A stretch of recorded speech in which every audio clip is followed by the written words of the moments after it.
ओम शांति। आज 29 नवंबर 2025 की मुरली है, साकार मुरली है और हम अभी इसको चालू करेंगे। ओम शांति। मीठे बच्चे, तुम सच्चे सच्चे राज ऋषि हो। तुम्हारा कर्तव्य है तपस्या करना। तपस्या से ही पूजन लायक बनेंगे। बाबा ने आज कहा, मीठे बच्चे तुम सच्चे सच्चे राज ऋषि हो। राज ऋषि का अर्थ आप समझते होंगे कि राजा और ऋषि दोनों का कंबाइंड है ये। मतलब जिसका अपनी इंद्रियों पे राज्य हो। ऋषि जो होते थे वो यही तो करते थे वो, लेकिन उनके पास राजा ही नहीं होती थी। हम वो ऋषि है कि हमारे पास राजा ही है, और सत्युग जो अभी आएगा उसमें हमको राजा ही मिलेगी। इसलिए बाबा ने बोला कि तुम सच्चे सच्चे राज ऋषि हो। तुम्हारा कर्तव्य है तपस्या करना। मतलब एक जिम्मेदारी है। कर्तव्य मतलब जिम्मेदारी है तपस्या करना। तपस्या से ही तुम पूज्य लायक बनेंगे। जैसे कहीं है ना, जो अभी यहाँ पे ही मतलब माला पहन लेते हैं, अपनी आरती करवाते हैं, दुनिया में भी ऐसे ही होता है। तो बाबा बोल रहे हैं कि जब तक तुम तपस्या नहीं करोगे, अपनी आत्मा को प्योर नहीं बनाओगे, तब तक तुम पूज्य लायक नहीं बनोगे। पूजन लायक तुम यहाँ संगम पे नहीं बनोगे, पूजन लायक तुम बनोगे सत्युग में, जब तुम देवी देवता वाला राज्य अपना चलाओगे पूरा। उसके बाद जब द्वापर में तुम्हारी पूजा होगी, तो पूजन लायक तो तुम असली में द्वापर में ही होगे। ना संगम पे तुम्हें कोई पूजेगा और ना सत्युग में तुम्हें कोई पूजेगा। सत्युग में तुम परफेक्ट हो गए, सब कुछ होगा, 16 कला संपूर्ण होंगे, लेकिन पूजा तुम्हारी द्वापर युग में होगी। पर पूजन लायक बन चुके होंगे सत्युग के अंदर। प्रश्न, कौन सा पुरुषार्थ सदा काल के लिए पूजने लायक बना देता है? अब वो इसी से ही, मीठे बच्चे से मिलता जुलता प्रश्न भी है कि कौन सा पुरुषार्थ सदा काल के लिए पूजने लायक बना देता है? उत्तर, आत्मा की ज्योति जगाने व तमो प्रधान आत्मा को सत्व प्रधान बनाने का पुरुषार्थ करो तो सदा काल के लिए पूजन लायक बन जाएंगे। जो अभी गफलत करते हैं वह बहुत रोते हैं। अगर पुरुषार्थ करके पास नहीं हुए, धर्मराज की सजाई खाई, तो सजा खाने वाले पूज्य नहीं जाएंगे। पूज्य नहीं जाएंगे। सजा खाने वालों का मुंह ऊंचा नहीं हो सकता। इसको कई बार बाबा मुरली बोलता है कि मुंह काला भी करने वाला बाबा बोलता है कि वो पूजन लायक नहीं बनेंगे। तो अब इसमें बाबा ने वही चीज़ ऊपर से मिलती जुलती बताई है कि तुम्हें पुरुषार्थ करना है, तमो प्रदान से सत्व प्रदान बनाना है आत्मा को। ठीक है, वो बनेगा तपस्या से। वो ऊपर से कनेक्शन है सारा इसका, मीठे बच्चे से ही। तपस्या करोगे तो तुम तमो प्रदान से सत्व प्रदान बनोगे, और अगर गफलत करते हो तो बहुत रोना पड़ेगा और धर्मराज की सजाएं भी खानी पड़ेगी, क्योंकि परम धाम में जाना है तो पावन तो बनना ही पड़ेगा। तो या तो सजा खाओ या फिर योग करो। ओम शांति। रूहानी बच्चों प्रति रूहानी बात समझा रहे हैं। पहले पहले तो बच्चों को समझाते हैं कि अपने को आत्मा निश्चय करो। पहले आत्मा है, फिर शरीर है। जहाँ तहाँ प्रदर्शनी अथवा म्यूजियम में, क्लास में पहले पहले ये सावधानी देनी है कि अपने को आत्मा समझ बाप को याद करो। बच्चे जब बैठते हैं सब देही अभिमानी होकर नहीं बैठते हैं। यहाँ बैठते भी कहाँ कहाँ, बाबा बोल रहे हैं कहाँ कहाँ ख्यालात जाते रहते हैं। मतलब बाबा बोल रहे हैं कि जब जब तुम मेरे सम्मुख या मुझसे तुम जब ये मुरली सुन रहे हो, ईश्वरीय ज्ञान सुन रहे हो, असली गीता सुन रहे हो, तो तुम अपने को आत्मा समझ के देही अभिमानी हो ये चीज़ सुनो। बाबा ने कहा, पर कई बच्चे ऐसे हैं जो जिनकी बुद्धि बार भटकती रहती है, देही अभिमानी होकर नहीं बैठते हैं। यहाँ बैठते भी है तो ख्यालात कहीं और चले जाते हैं। सत्संग में जब तक कोई साधु आदि आए तब तक क्या बैठे करते हैं, कोई ना कोई ख्यालात में बैठे रहते हैं। फिर साधु आया तो कथा आदि सुनने लगते हैं। बाप ने समझाया है ये सब भक्ति मार्ग में सुनना सुनाना है। आप समझाते हैं ये सब है आर्टिफिशियल, इसमें कोई भी कुछ नहीं, इसमें कुछ भी नहीं है। मतलब आप बोल रहे कि इसमें है कुछ भी नहीं। दीप माला भी आर्टिफिशियल बनाते हैं दिवाली के लिए, बाबा बता रहे हैं। बाप ने समझा है ज्ञान का तीसरा नेत्र खुलना चाहिए, तो घर घर में सोच रहा होगा। मतलब ज्ञान का तीसरा नेत्र जो आपने कहा, दिव्य दृष्टि, मतलब हमारी समझ, डिवाइन इंटेलेक्ट। तो दिव्य दृष्टि हमारी समझ अंदर की, जब हमको समझ में आएगा कि हाँ भगवान आया हुआ है, वो हमको मनुष्य से देवता बना रहा है, और युग परिवर्तन का समय चल रहा है, ये संगम संधि काल है, ये संगम युग है 100 साल का, जिसमें से भी करीबन 88 साल लगभग निकल चुके हैं, 12-11 साल बचे हैं। तो ये हमको चीज़ समझ में आएगी। इसका मतलब हमारा जो हमारी बुद्धि है वो क्या है। तो आप बोल रहे हैं कि ज्ञान का तीसरा नेत्र खुलना चाहिए, तो घर घर में सोजरा हो जाएगा, मतलब सुबह हो जाएगी। अभी तो घर घर में अंधियारा है, रात है। यह सब बाहर का प्रकाश है। तुम अपनी ज्योति जगाना, तुम अपनी ज्योति जगाने बिल्कुल शांत में बैठते हो। बच्चे जानते हैं स्वधर्म में रहने से पाप कट जाते हैं। अच्छा, स्वधर्म क्या है हमारा? शांति। तो वही बात है कि शांति में रहना है और अपने को आत्मा समझना है। बच्चे जानते हैं स्वधर्म में रहने से पाप कट जाते हैं। जन्म जन्मांतर के पाप इस याद की यात्रा से ही कटते हैं। मतलब आप बोल रहे हैं कि तुम कुछ भी कर लो, दुनिया वाले तो गंगा में, यमुना में, पता नहीं कौन कौन से तीर्थ में और कौन कौन से क्या बताएं, मतलब तालाबों में नहाते हैं। उनको ऐसा लगता है कि हमारे पाप धुल जाएंगे, लेकिन ऐसा पॉसिबल नहीं है। पानी नहीं धोता, पानी आपके सिर्फ शरीर को धोएगा। आत्मा ने जो इतने काम करे, इतने विकर्म किए, उसको कौन धोएगा? बाबा ने कहा मेरी याद। तो तुम अपनी ज्योति जगाने बिल्कुल शांत में बैठते हो। बच्चे जानते हैं स्वधर्म में रहने से पाप कट जाते हैं। जन्म जन्मांतर पाप इस याद की यात्रा से ही करते हैं। आत्मा की ज्योत बुझ गई है ना, शक्ति का पेट्रोल सारा खत्म हो गया है, वह फिर बढ़ जाएगा क्योंकि आत्मा पवित्र बन जाती है। कितना रात दिन का फर्क है। मतलब आप बोल रहे हैं कि अभी जो तुम्हारी स्थिति है और सत्युग में जो होगी वो रात और दिन का अंतर है। और अभी हम वो बन रहे हैं, प्रोसेस में है, बने नहीं है, वर्क इन प्रोग्रेस है अभी।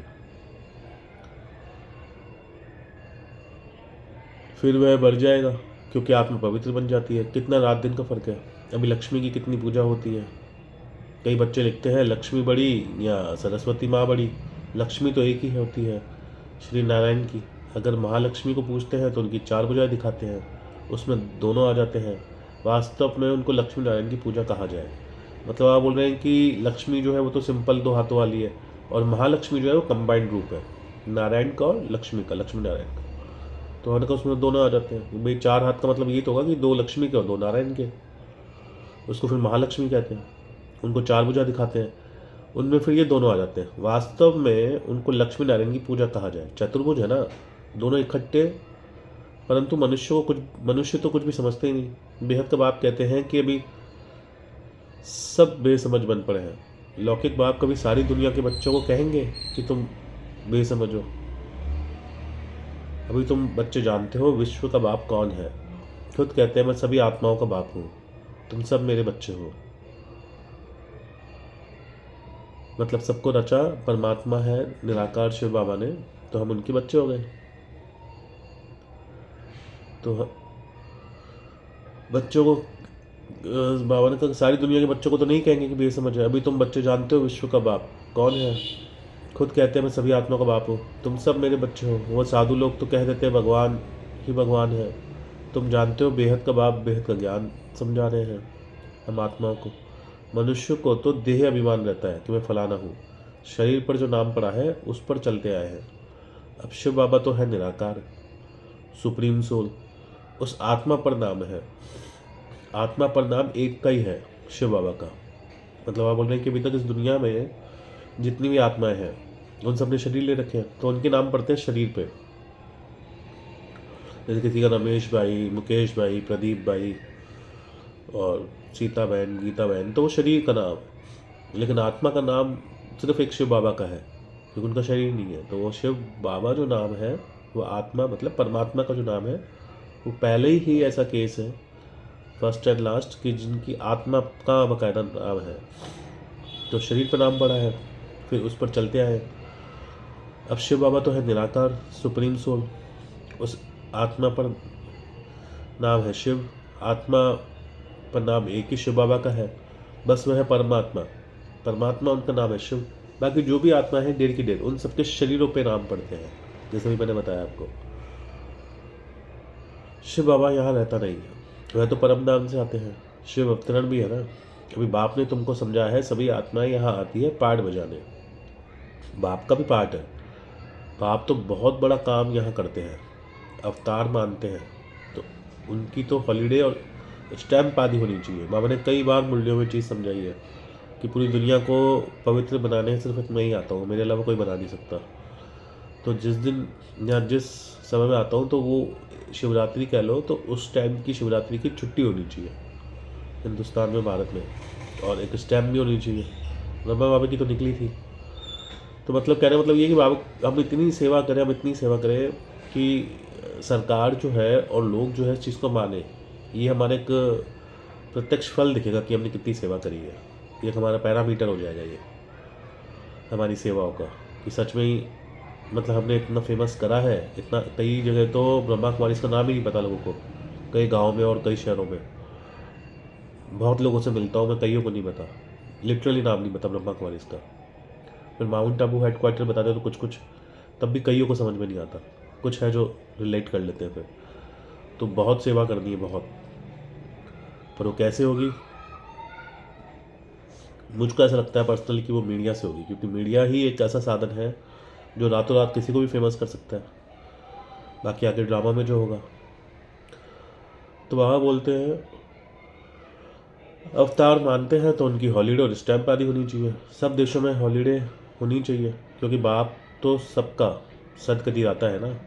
मतलब देखो बाबा इसको इस चीज़ से समझा रहे हैं कि मैं किसी पर्टिकुलर, किसी कास्ट, सब कास्ट, किसी रिलीजन का या किसी देश का या किसी राज्य का नहीं हूँ, किसी कस्बे का, क्षेत्र का नहीं हूँ। मैं पूरी दुनिया का मालिक हूँ, पूरी दुनिया को ठीक करने आया हूँ। तो ये चीज़ लोगों तक पहुँचानी है और लोग बाग उसे माने और उसको वो अप्लाई करें। वह बोल रहे हैं कि सब देशों में हॉलीडे होनी चाहिए, क्योंकि बाप तो सबका सदगति आता है ना। अब देखो वहाँ भारत की बात चलते चलते वहाँ बोले सब देशों में हॉलीडे होनी चाहिए, तब आप सोचो किस लेवल की हमें सेवा करनी है। जबकि यूएन के मेंबर है और हमारा जो इंटरनेशनल हेडक्वार्टर लंदन में है, सारी चीज़ें हैं, लेकिन वो सेवा जो बाबा बोल रहे हैं साकार मूल्य ही है। अभी हम इस लेवल तक नहीं पहुँचे हैं। तो बाबा बोले सब देशों में हॉलीडे होनी चाहिए, क्योंकि बाप तो सबका सदगति आता है ना। उनका जन्मदिन और चले जाने का दिन, डेट आदि का भी पता नहीं पड़ सकता, क्योंकि वो तो न्यारा है, इसलिए सिर्फ शिवरात्रि कह देते हैं। मतलब बात वही शिवरात्रि पे ही आ गई कि शिवरात्रि को इतना मशहूर कर दो कि इसको इंटरनेशनल डे या एटलीस्ट हमारे इंडिया के अंदर नेशनल डे बनाना चाहिए। क्योंकि बाबा ने कहा कि मैं कब आता हूँ, मैं कब जाता हूँ, ये कोई बता ही नहीं सकता। ये सूक्ष्म बातें हैं ये। ब्रह्मा बाबा को नहीं पता कि शिव बाबा कब आए और कब गए। तो बाबा बोल रहे उनका जन्मदिन और चले जाने का दिन आदि, डेट आदि तो बता नहीं सकते, क्योंकि वो न्यारा है, इसलिए सिर्फ शिवरात्रि कह देते हैं। यह भी तुम बच्चे जानते हो। आधा कल्प बेहद का दिन, आधा कल्प बेहद की रात, रात पूरी होकर फिर दिन होता है, उसमें बीच में बाप आते हैं। तो एक्यूरेट टाइम है। मनुष्य जन्मते हैं तो म्यूनसिपल पार्टी में नोट करते हैं, फिर 6 दिन बाद नाम रखते हैं, उसको कहते हैं नामकरण, जैसे छट्टी भी कहते हैं, कोई छट्टी भी कहते हैं, आ गया मुरली में भी आ गया। भाषाएं तो बहुत है ना। लक्ष्मी की पूजा करते हैं, आतिशबाजी जलाते हैं। तुम पूछ सकते हो जो लक्ष्मी का त्यौहार आप मनाते हो ये कब तक पर बैठी। मतलब बाबा का कहने मतलब ये है कि थोड़ा सा डीपली जाओ ज्ञान के अंदर और उतरो उसको, और लोगों से सवाल करना चालू करो, वो भी पर तरीके से, अच्छे तरीके से। कि आप जैसे लक्ष्मी नारायण को पूज रहे हो तो ये कब थे, क्या किया, कैसे बने। तो बाबा यही इसमें सवाल कर रहे हैं कि उनसे पूछो। तुम पूछ सकते हो कि जो लक्ष्मी का त्यौहार आप मना रहे हो, बाबा शायद दिवाली की बात कर रहे हैं, दिवाली पे मनाते हैं ना लक्ष्मी का त्यौहार। बाबा ने मुरली में बोला भी ऊपर दीप माला।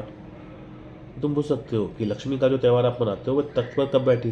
तख्त पर बैठने का ही तो कॉरोनेशन मनाते हैं ना, उनका जन्म नहीं मनाते। कॉरोनेशन और जन्म में ही अंतर है कि जन्म में तो पैदा हुआ कोई भी शख्स, कोई भी इंसान, तो जन्मदिन हो गया।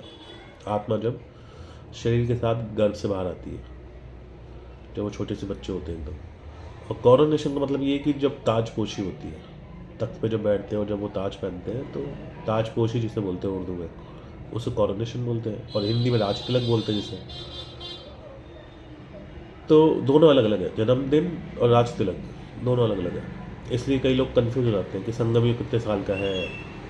तो अब कृष्ण का जब जन्म होगा, जो होने वाला है, और जब वो गद्दी पे बैठेंगे, राज तिलक होगा, उस दोनों जो इवेंट है ये, इसके पीरियड के अंदर कम से कम बाबा ने बताया 30-35 साल का अंतर होगा।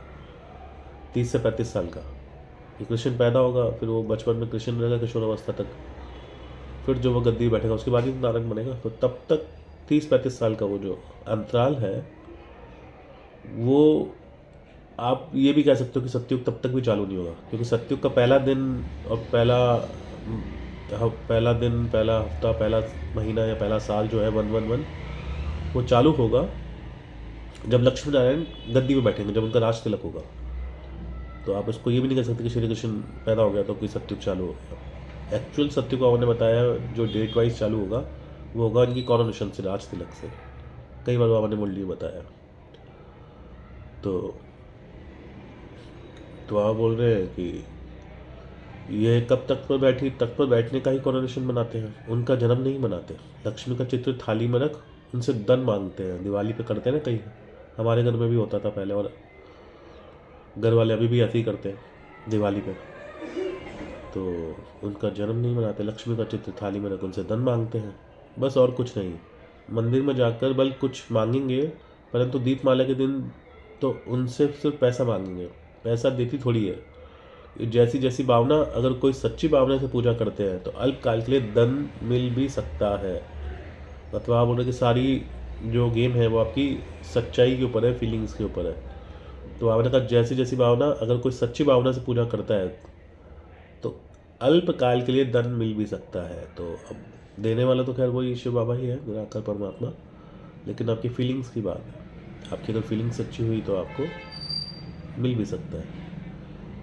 यह है ही अल्पकाल का सुख। मतलब आप बोल रहे कि अल्पकाल के लिए धन मिल सकता है, लेकिन यहाँ है ही अल्पकाल का सुख। कहाँ तो स्थायी सुख भी होगा ना, वो कहाँ होगा? सत्युग में। स्वर्ग का तो उनको पता ही नहीं है। यहाँ स्वर्ग की भेंट में कोई खड़ा ही नहीं हो सकता। तो आप बोलो स्वर्ग 7 वंडर से भी ज़्यादा अच्छा है। वो वंडर ऑफ द वर्ल्ड बाबा कई बार बोलते हैं।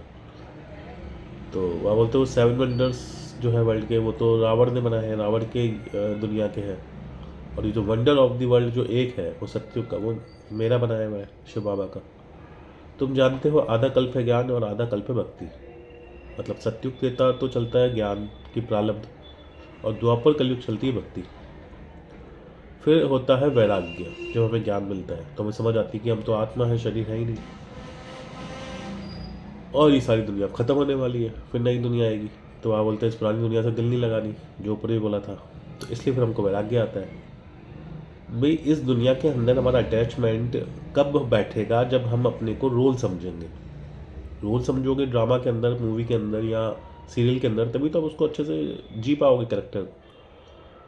अब मैं ड्रामा के अंदर हूँ, लेकिन मुझे पता है कि नहीं मैं एक्चुअल में ये नहीं हूँ, मैं तो रियल में कुछ और हूँ, तो मेरे से वो रियल एक्टिंग होगी ही नहीं। कई स्किल्स जो होती है एक्टिंग्स की, उसमें यही सिखाते हैं कि आप कैरेक्टर में डूबो। जैसे शाहरुख खान हो गया, अमिताभ बच्चन हो गए, और भी कई जैसे मान लो नए एक्टर्स भी हो गए, तो उन वो ये चीज़ ये करते हैं, वो कैरेक्टर के अंदर डूबते हैं, तब वो उनकी एक्टिंग निकल के आती है। तो बाबा बोले कि अब तुमको उस कैरेक्टर से निकलना है, क्योंकि अब तुम्हें बेहद का वैराग्य और वैराग्य चाहिए ना। तो जब तक तुम इस निकलोगे नहीं इससे, तो तुम्हें वैराग्य होगा नहीं। और निकलना क्यों? क्योंकि हमें आत्मा, शरीर तो हम है ही नहीं। तो हम तो ये तो एक रोल प्ले कर रहे हैं, हम सोल है। तो रोल और सोल का जो डिफरेंस हमको जब समझ में आएगा, तब हमें ये पता पड़ेगा कि भाई हकीकत तो कुछ और है।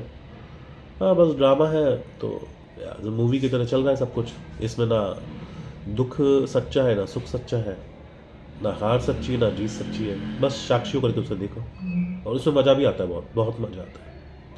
अगर आपकी हार भी हो रही होगी तो मज़ा आएगा, और जीत हो रही होगी तो भी मज़ा आएगा, तो भी आपको हंसी आएगी कि मतलब दुनिया जिसे जीत मान रही है वो तो सिर्फ एक नाटक है, और दुनिया जिस हार पे हंस रही है वो भी नाटक है। नाटक का मतलब क्या है? ना अटकना नहीं है इसमें। तो आप बोल रहे हैं कि फिर होता है वैराग्य। समझाया जाता है ये पुरानी छीछी दुनिया है, इसलिए फिर नई दुनिया जरूर चाहिए। नई दुनिया वैकुंठ को कहते हैं, उसको हेवन पैराडाइज कहा जाता है। इस ड्रामा में पार्टदारी भी अविनाशी है। मतलब आप बोल रहे हैं कि जो ड्रामा है, ये ड्रामा भी अविनाशी है, पार्टदारी भी अविनाशी है, ना कोई नया आ सकता है ना कोई निकल सकता है। तो हमने कहा अविनाशी है। जिसे बोलते हैं इंग्लिश में इमोर्टल।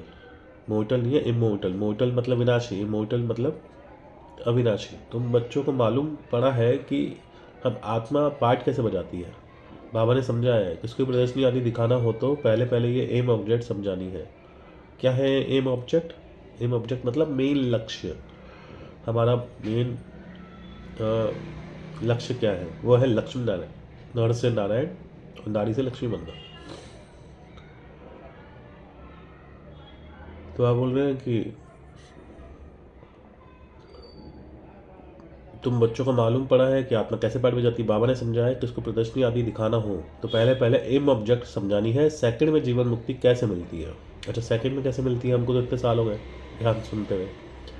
तो जैसे निश्चय हुआ कि हाँ मैं आत्मा हूँ, परमात्मा मेरा पिता है, शिव बाबा हमें सुना रहे हैं, और सत्युग आएगा, कलयुग जाएगा, ये है संगम युग।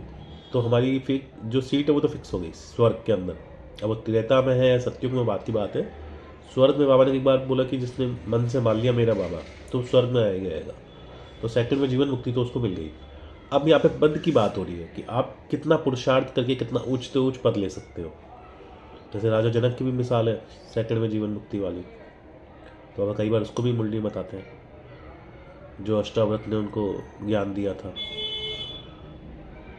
तो बाबा बोल रहे सेकंड में जीवन मुक्ति कैसे मिलती है, जन्म मरण में तो जरूर आना ही है। मतलब ड्रामा से कोई छूट नहीं सकता, तो ड्रामा के जन्म मरण में तो आना ही है। ये एक साइकिल है, और साइकिल ये इमोर्टल साइकिल है, ये बार बार घूमती रहती है, जिसे अपन एक तरीके से लूप भी कह सकते हैं। ये लूप है, एक टाइम लूप कह लो आप इसको, समय चक्र कह लो। तो बाबा कहते हैं जन्म मरण में तो जरूर आना ही है। तुम सीढ़ी पर बहुत अच्छी रीति समझा सकते हो। अच्छा, सीढ़ी का जो गेम है सांप सीढ़ी का, उसके अंदर भी यही है कि किस्मत अच्छी हो तो सीढ़ी से फटाफट ऊपर पहुंच जाओ, और सांप ने ऊपर से काटे तो सीधा नीचे आ जाओ। तो बाबा बोलते हैं ये ज्ञान भी सांप सीढ़ी की तरह है। अगर आप बाबा की याद में रहे तो सीढ़ी आपको मिल जाएगी योग की, फटाफट ऊपर चढ़ जाओगे। जब आप बोलते कई बार लिफ्ट भी बोलते हैं, ठीक है। लिफ्ट और सीढ़ी मतलब, लिफ्ट इंग्लिश का मतलब होता है चढ़ना ऊपर, और सांप कौन सी मायावी, सांप जब डसता है तो ऊपर से सीधा नीचे गिरते हो।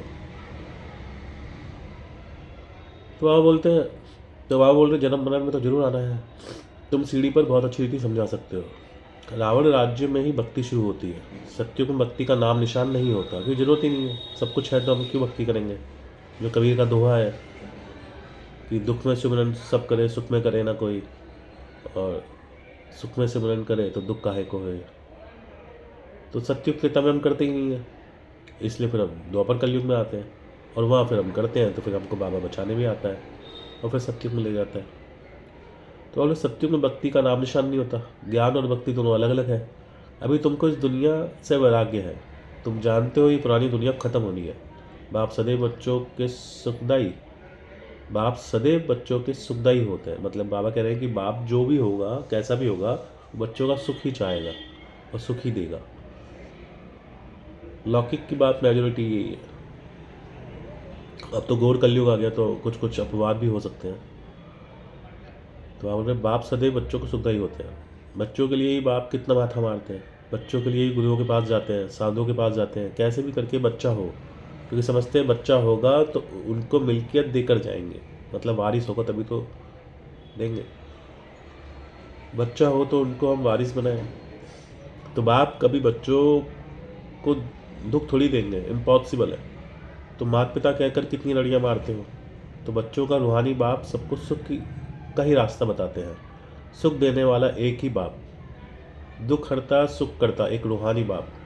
ये विनाश भी सुख के लिए ही है, नहीं तो मुक्ति जीवन मुक्ति कैसे पाए। परंतु ये कोई समझते थोड़ी है। यहाँ तो ये है गरीब अबलाय जो अपने को आत्मा निश्चय कर सकती है, बाकी बड़े लोगों को देह अभिमान इतना पक्का हो गया है कि बात मत पूछो। बार बार समझाते हैं कि तुम राज ऋषि हो। ऋषि हमेशा तपस्या करते हैं, वह तो ब्रह्म को तत्व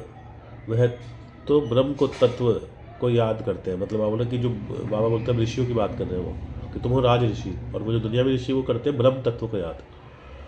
जैसे इंग्लिश में ईथर बोलते हैं, ईथर की दुनिया है 7वें आसमान में, परम नाम का जो घर है उसको, ब्रह्म तत्व को याद करते हैं। यहाँ कोई काली आदि को भी याद करते हैं। बहुत सन्यासी भी हैं जो काली की पूजा करते हैं, माँ काली कह पुकारते हैं। बाप कहते हैं इस समय सब विकारी हैं, काम चिता पर बैठ काले हो गए हैं, माँ बाप बच्चे सब काले हैं। मतलब वो बोल रहे हैं कि माँ बाप बच्चे मतलब पूरी दुनिया ही काली है। गोरा हसीन मुसाफिर जो आप बोलते हैं मुरली, वो सिर्फ कौन है, एक शिव बाबा,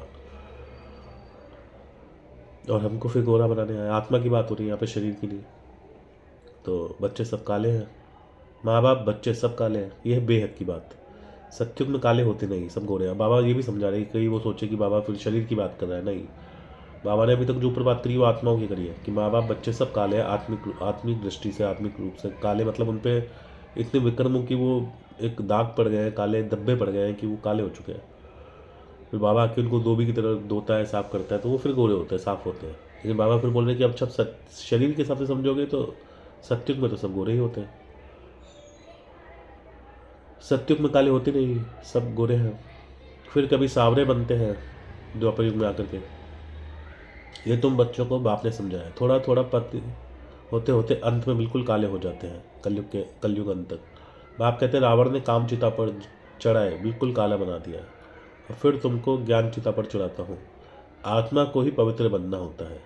अब पतित पावन बाप आकर पावन बनने की युक्तियाँ बताते हैं। पानी क्या युक्ति बताएंगे?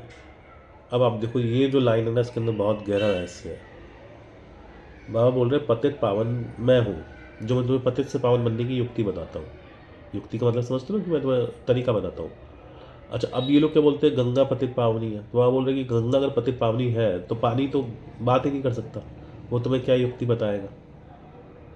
समझने वाली बात है। तो बाबा बोल रहे हैं आत्मा को पवित्र बनना होता है। पतित पावन बाप आकर पावन बनने की युक्ति बताते हैं। पानी क्या युक्ति बताएंगे, परंतु तुम किसको समझाओ तो कोर्टों में कोई ही समझदार समझकर उच्च पद पाते हैं। अभी तुम बाप से अपना वर्षा लेने आए हो 21 जन्मों के लिए। 21 जन्म कौन से? एक संगम युग का, 8 सत्युग के, 9 और 12 त्रेता युग के, तो टोटल कितने हो गए? 21। तुमको अपनी पढ़ाई का सब पता रहता है। और का अभी तुम बाप से अपना वर्षा लेने आए हो 21 जन्मों के लिए। तुम आगे चलकर बहुत साक्षात्कार करेंगे, तुमको अपनी पढ़ाई का सब पता पड़ेगा। जो अभी गफलत करते हैं फिर बहुत रोएंगे, सजाई भी बहुत होती है ना, फिर पद भी भ्रष्ट हो जाता है, मुंह ऊंचा कर नहीं सकेंगे। मतलब नीचे जैसे कहीं हार जाते हैं स्पोर्ट्स में भी, तो या जिनके साथ गलत हो जाता है तो उनका मुंह नीचे हो जाता है वैसे करके। तो आप बोल रहे कि वो मुंह कभी ऊंचा, मतलब आंखें नहीं, नजरें नहीं मिला सकेंगे किसी से। तो तुमको अपनी पढ़ाई का सब पता पड़ता है। जो अभी गफलत करते हैं वो बहुत रहेंगे, सजाई भी बहुत होती है ना, फिर पद भी भ्रष्ट हो जाता है, मुंह ऊंचा कर नहीं सकेंगे।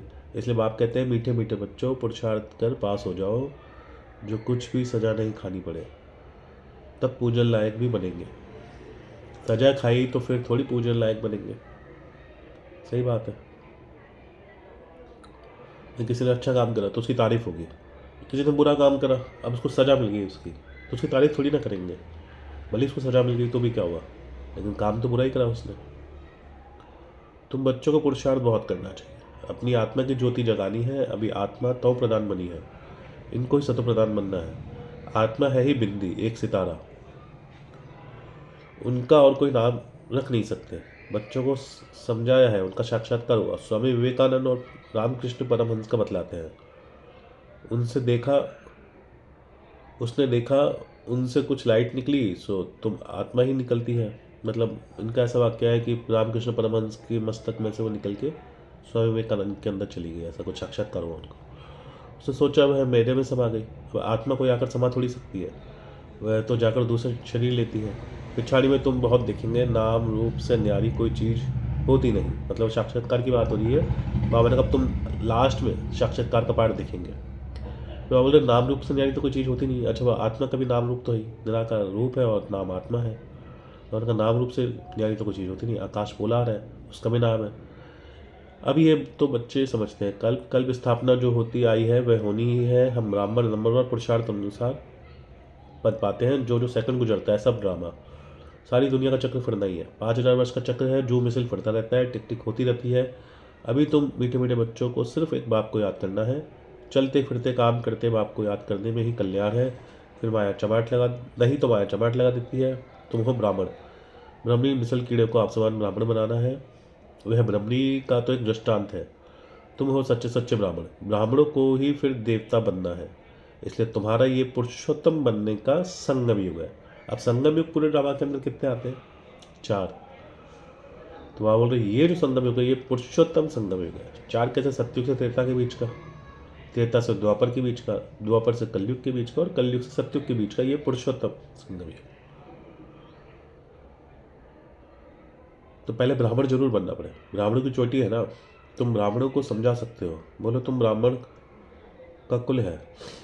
ब्राह्मणों की राजधानी नहीं होती, इसलिए राजा ही भी नहीं है ब्राह्मणों को। मैं बोले तुम्हारा कुल होता है ब्राह्मणों का, राजधानी और राजा ही नहीं होती, डायनेस्टी नहीं होती। डायनेस्टी हमारी होगी सूर्यवंशी की और चंद्रवंशी की। ब्राह्मणों को मान देते हैं क्योंकि वे शास्त्र आदि सुनाते हैं। पहले राखी बांधने के लिए ब्राह्मण जाते थे, आजकल तो बच्चियाँ जाती हैं। तुम तो राखी उनको बांधती हैं जो पवित्रता की प्रतिज्ञा करें। प्रतिज्ञा जरूर करनी पड़े, भारत को फिर से पावन बनाने के लिए हम ये प्रतिज्ञा करते हैं। तुम भी पावन बनो और कोई पावन बनाओ, और किसकी ताकत नहीं जो ऐसे कह सके कि पूरी दुनिया आज जो है वो नेगेटिव काम विकार की आग में जो जल रही है, और उस टाइम पे अगर कोई ये बोल दे कि पवित्र बनो, तो लोग या तो हंसेंगे या डिटैच हमसे अलग हो जाएंगे, और हो सकता है कि नफ़रत भी करें कि क्या शिक्षा दे रहे हैं, क्योंकि सिंध में ऐसा हुआ ही था।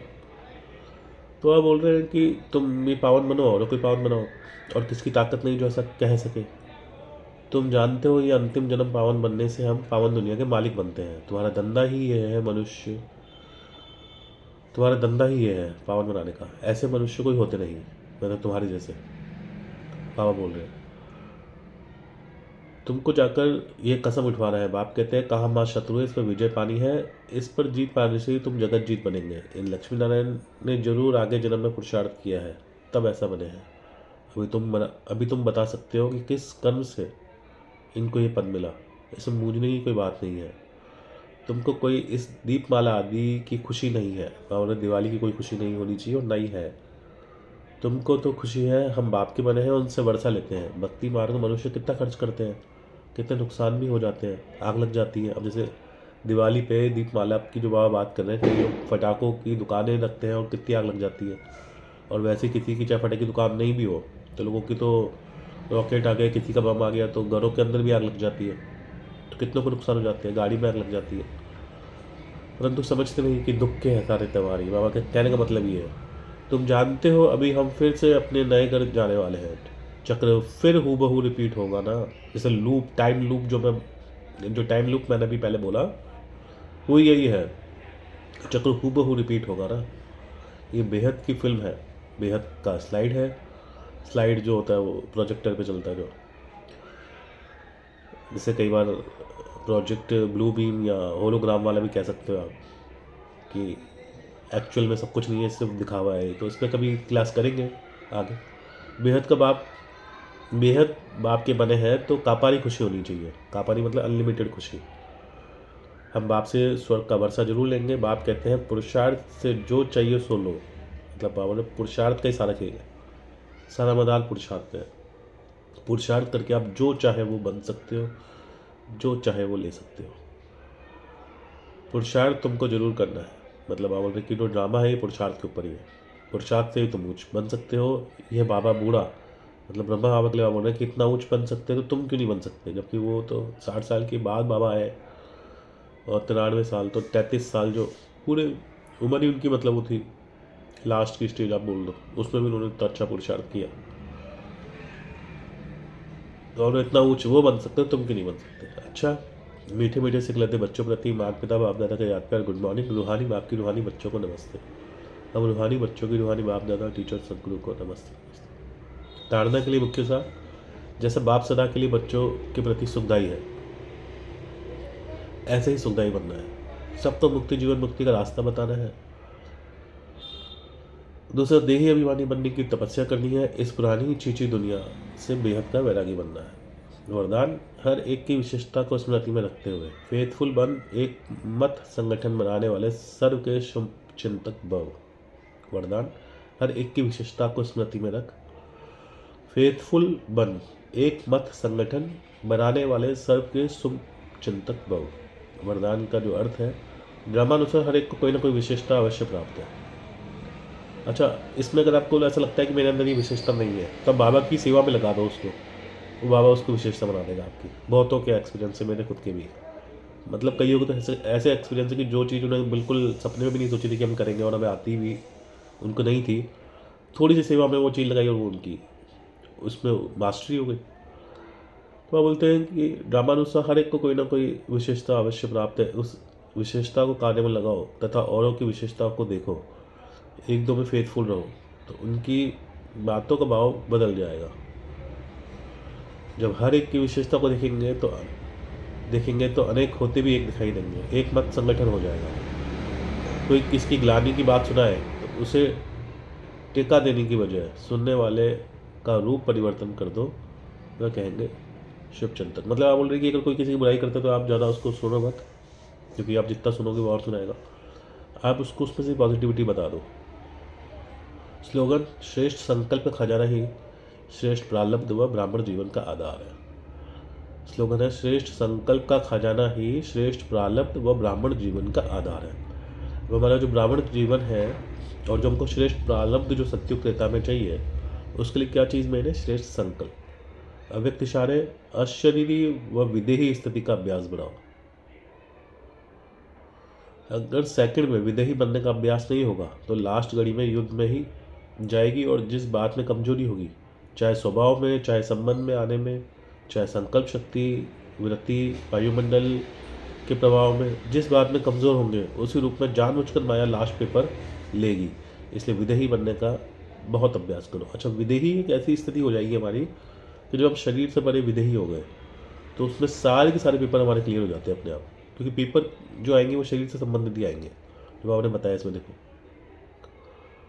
स्वभाव का, संबंध का, संकल्प का, वृत्ति का, वायुमंडल का। तो जब शरीर हम है ही नहीं, हम तो अशरीरी आत्मा है, तो फिर तो हम पास हो गए। तो सारे आज की मुरली 29 नवंबर 2025 की मुरली का जो सार है वो है, मीठे बच्चे तुम सच्चे सच्चे राजऋषि हो, तुम्हारा कर्तव्य है तपस्या करना, तपस्या से ही पूजन लायक बनेंगे। प्रश्न लगभग मिलता जुलता है, कौन सा पुरुषार्थ सदाकाल के लिए पूजन लायक बना देता है? उत्तर, आत्मा की ज्योति जगाने मत, तमो प्रधान आत्मा को सत्व प्रधान बनाने का पुरुषार्थ करो तो सदाकाल के लिए पूजन लायक बन जाएंगे। अभी गफलत करते हो तो बहुत रोएंगे। अगर पुरुषार्थ करके पास नहीं हुए तो धर्मराज की सजा खानी पड़ेगी और पूज्य भी नहीं बन सकेंगे। सजा खाने वाले का मुंह सदा नीचे होता है। ओम शांति।